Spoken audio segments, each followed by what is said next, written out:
What has happened, everybody? James Hancock here, and back to review the new horror film Until Dawn, based on the 2015 video game. This is a PlayStation production. The good news is PlayStation Productions has a ton of movie adaptations of popular video games coming our way in the years to come. The bad news is Until Dawn is pretty weak, and I went into it with high hopes. Like, as far as I'm concerned, I'm happy to watch horror movies every weekend. I'm happy to watch video game adaptations every weekend. But as I always say, the movie has to be as fun as playing a video game for a couple hours. Otherwise, don't make the movie. But I'm in a weird position where I haven't played the original game. I've watched a few highlights and a few clips. I know the basic gist of it.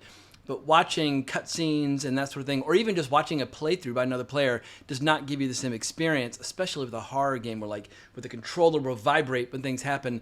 And a good horror game can scare the shit out of you. I've had some horror games, like going back to Silent Hill 2 a million years ago, up through some of the Resident Evil games, where I've screamed in blind terror while playing them because they're so immersive.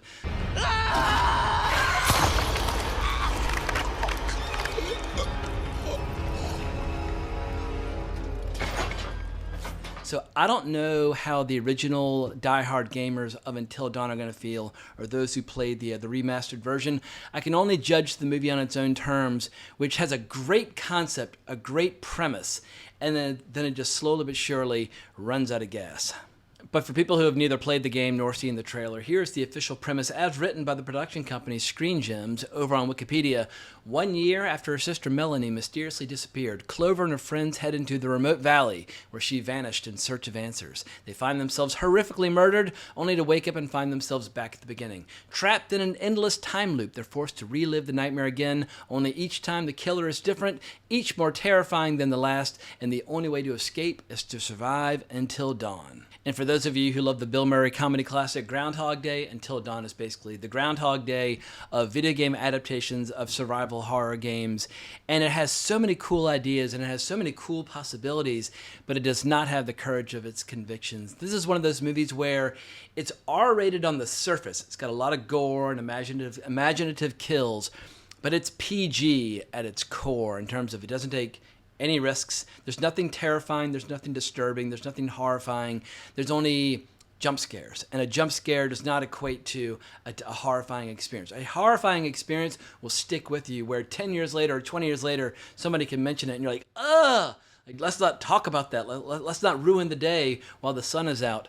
But initially, as the movie got underway, I was kind of on board. You have your 5 good-looking early 20-somethings who are always kind of finishing each other's sentences and more or less all speak in the exact same tone of voice. And you're just wondering who's going to bone and who's going to die. But with this movie, everybody's going to die over and over and over again. And what's cool is how most horror concepts have one concept that they keep executing over and over again, whether it's somebody with a mask chopping people up or somebody coming into your dreams and killing you. But Until Dawn, every time they get killed a new way the next time around. So it's constantly refreshing and going into different subgenres within the horror genre. I was like, that is fucking cool as shit. I'm totally on board. Where's this going to go? But as they try to explain where the story is going, and as they try to get into the lore, and as they try to make the world make sense, it gets so stupid. They should have just let the great majority of the movie just remain a mystery. Just let people accept the premise, but you don't need to try to explain the premise. And the more they try to explain it, I was like, this is getting so dumb, I might have to get up and leave. And if I had known this in advance, I probably would not have gone to see it. But it was directed by David F. Sandberg. And if you've never heard of him, he directed 2 little-known movies, one called Shazam and one called Shazam! Fury of the Gods. 2 movies that I intensely dislike. I know they have their defenders. Watch them. Enjoy them. Tell your friends about them. I don't have to pretend to like them. I think those movies suck ass. And I guess the question is, at what point have you seen enough bad movies by a director where you can kind of say, you know what, I don't think I'm going to watch your movies anymore. 3 strikes, you're out might sound a little unnecessarily cruel because every director out there, even the greats, have cold streaks. However, I haven't seen any good movies yet by Sandberg. It'd be one thing if I'd seen 1 or 2 amazing movies and 3 turkeys. I've only seen 3 movies that I dislike. So David S. Sandberg, he might have to do something really special to get me to come back to watch to check out some of his future work. But a few days ago, I watched some highlights from the remastered version of the game, and I was like, all right, this actually could be pretty saucy, pretty crazy. And I should also say, in the game, the story's not constantly resetting itself. You basically just try to survive the night, and if you don't, well, then you start over, and you have all these different choices you have to make to see whether or not you survive the various encounters. But for the purpose of the movie, they decided to create this loop. But I saw a few scenes where I was like, if they embrace the spirit of the game, we might be in for a pretty hardcore, intoxicating experience. And of course, this movie completely, totally taps the brakes and chickens out. Like, you're going to get no scenes with a girl in her underwear screaming out into the woods, like, we're going to have sex, and all that kind of stuff. You can't ruin our good time, because Michael and I are going to fuck. That's right, we are going to have sex, and it's going to be hot. So enjoy it, because I know we're going to. Give me a break. This movie, like I said, it is PG at its core and its beating heart. It's just pretending to be R-rated. But if you were a young teen just getting into horror, and I have some young nieces and nephews who are just starting to like spooky stories or like telling ghost stories around the campfire. If you were just getting into the horror genre, you might be able to watch something like this as almost like a buffet or a sampler where you're getting a little taste of a bunch of different genres to see whether or not you like the horror genre. It might be a good kind of, I guess, like a test to see, is the child ready for more hardcore graphic stuff? I mean, for me, I was just thrown into the deep end of the pool with some pretty crazy shit like Poltergeist at a very young age, and even though I was petrified, I rapidly realized that I love these kinds of stories. But Until Dawn might be a good gateway drug for some other people, but it's pretty chicken shit overall, because with the storylines involving the characters, they keep backing off of all the logical conclusions that would make the movie very hardcore.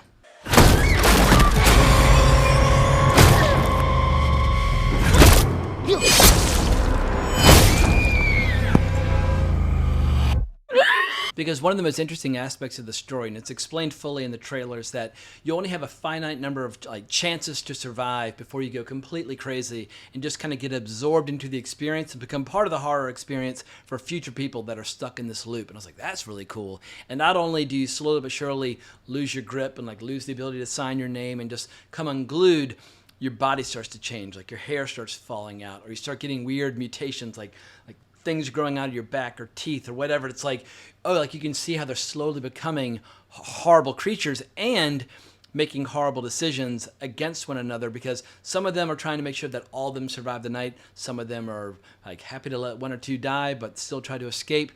And they start turning on each other a little bit.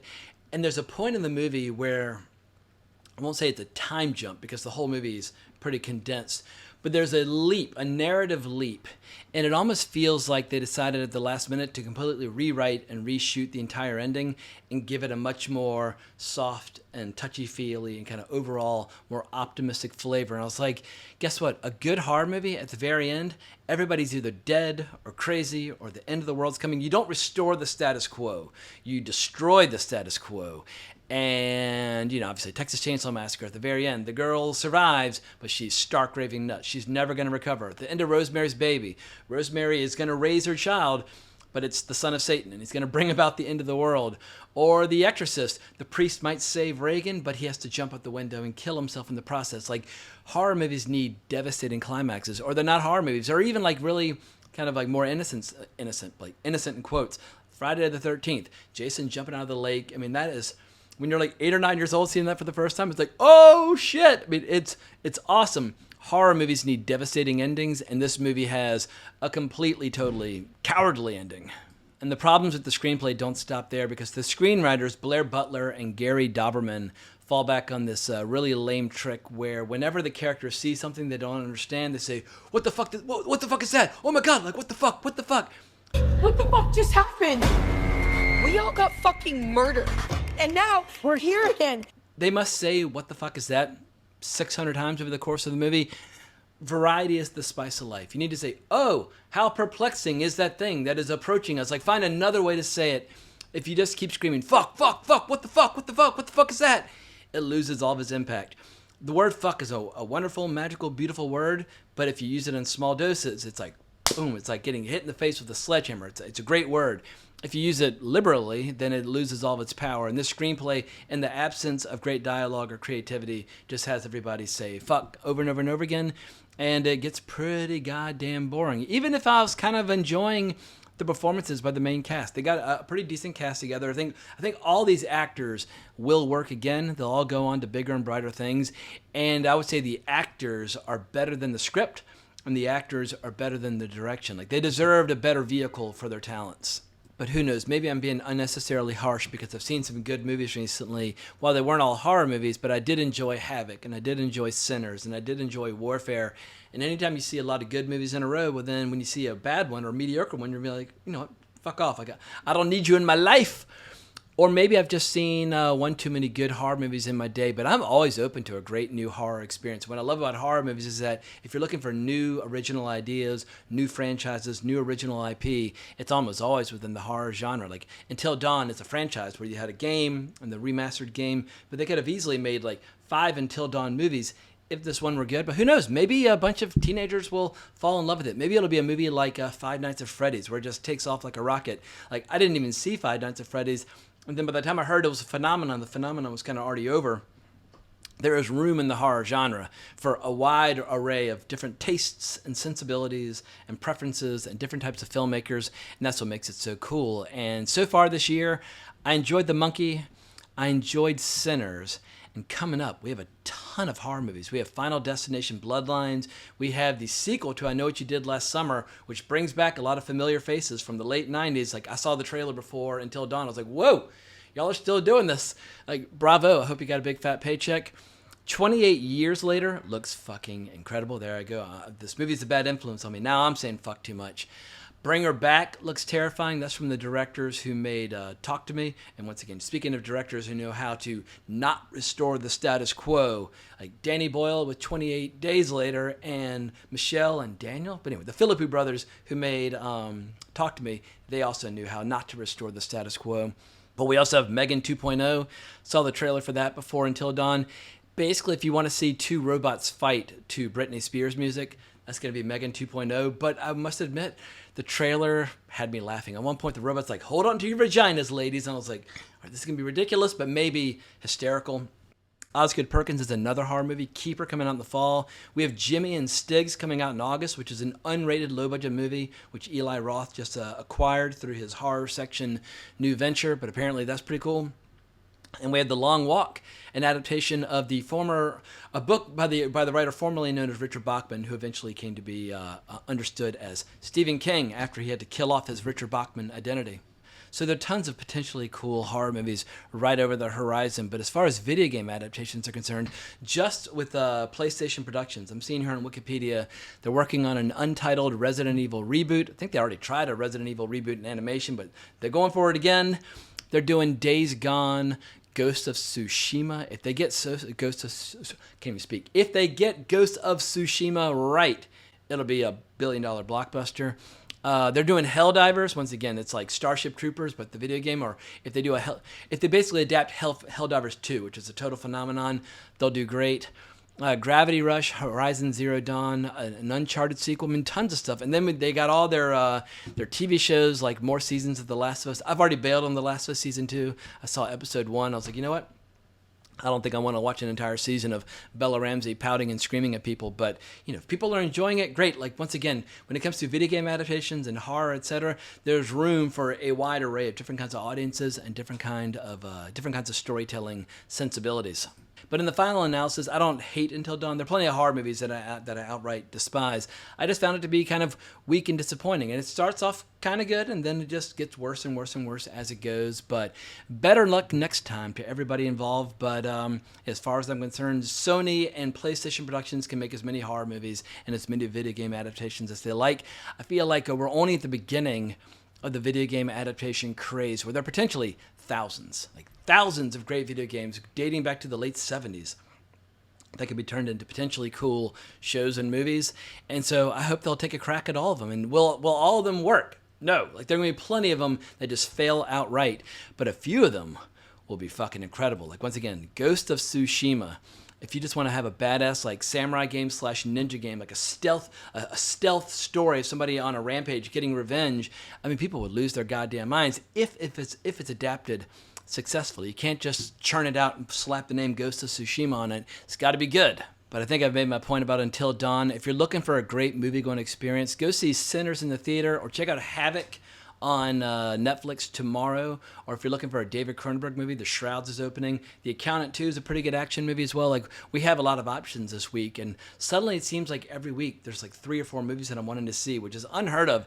Like, I can remember a couple of years ago where like maybe one movie a week came out that I wanted to see, but right now I'm kind of struggling to keep up with all the options. And there are a bunch of video games that I want to play as well. So I've got the great luxury right now of having too many things that I want to review on this channel as opposed to too few. So I'm going to wrap up this video and get back to it. But hope you enjoyed this review. If so, please consider liking, subscribing, hitting the notification bell. Have an amazing weekend, everybody. But more importantly, as always, onwards and upwards.